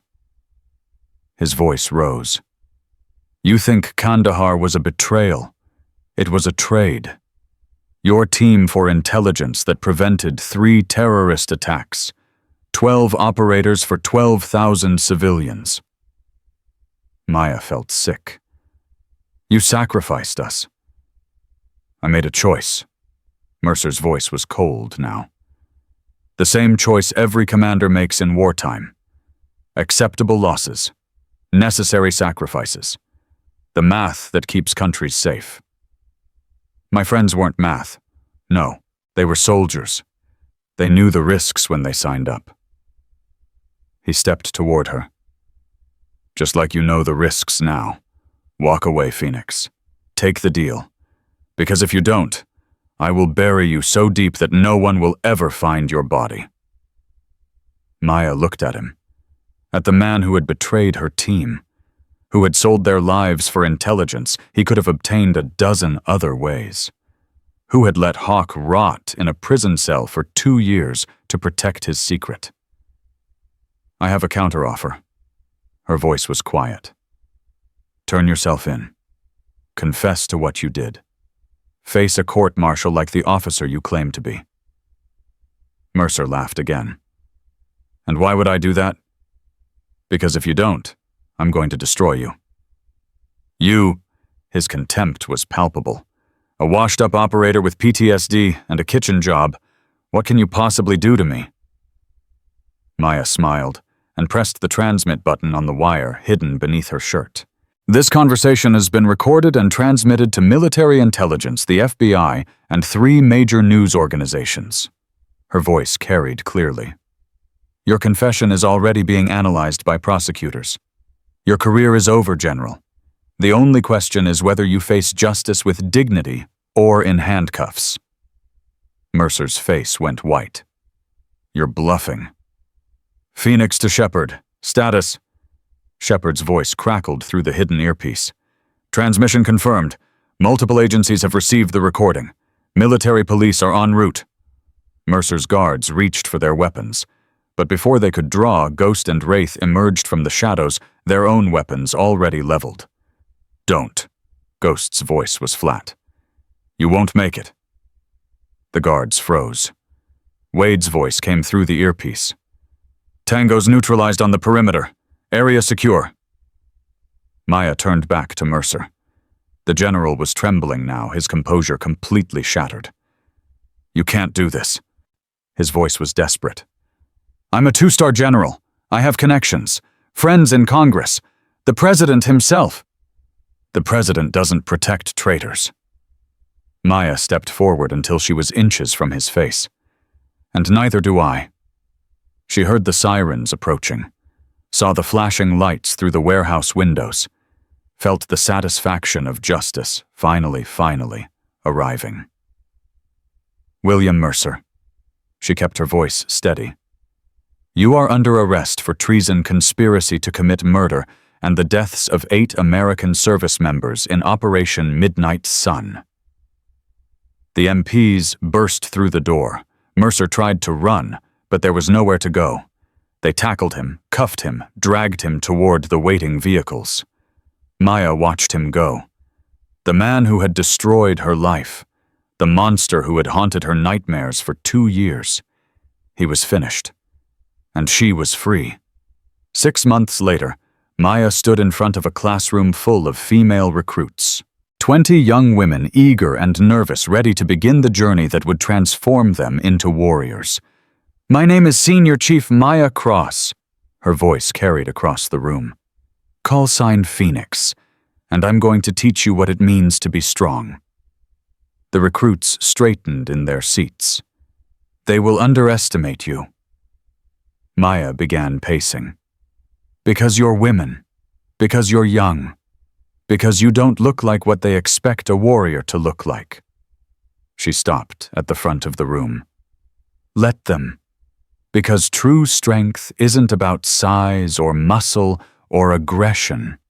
It's about control, discipline, the ability to stay calm when everything around you is chaos. A hand shot up, a young woman in the front row. Senior Chief, how do we know when we're ready? Maya thought about everything she had been through. The charity gala, the rescue, the confrontation with Mercer, the 2 years of hiding that had taught her more about strength than a decade of combat operations. When someone calls you the worst thing they can think of, she said slowly, and you feel nothing but pity for their ignorance.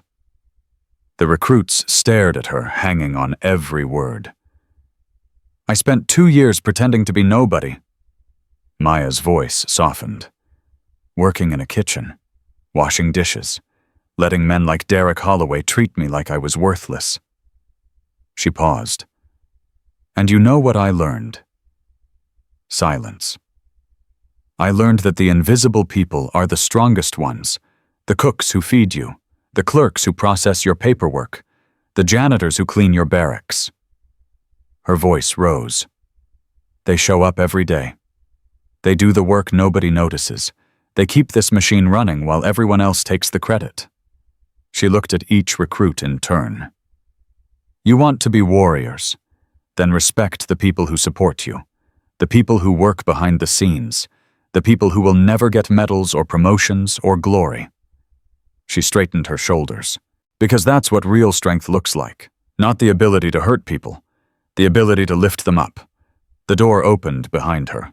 Hawk walked in, still thin from his captivity, but standing tall. He had been cleared for active duty 2 weeks ago. Today was his first day as Maya's co-instructor. Senior Chief, he nodded at her. Mind if I join? Always. Maya smiled. Everyone, this is Senior Chief Jake Morrison, call sign Hawk. He's going to help me turn you into the best operators this military has ever seen. Hawk took his place beside her. For a moment, they just looked at each other. 2 survivors. 2 warriors. 2 people who had walked through fire and come out the other side. Ready? He asked. Always. Maya turned back to the recruits. Now, let's begin. Outside the window, the sun was rising over Fort Bragg. A new day, a new beginning, a new generation of warriors ready to learn what strength really meant. Maya watched her students settle into their seats, their young faces filled with determination and hope.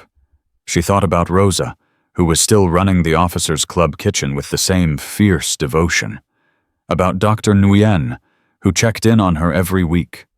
About Wade, who had become one of her closest friends. About all the people who had supported her when she was pretending to be nobody.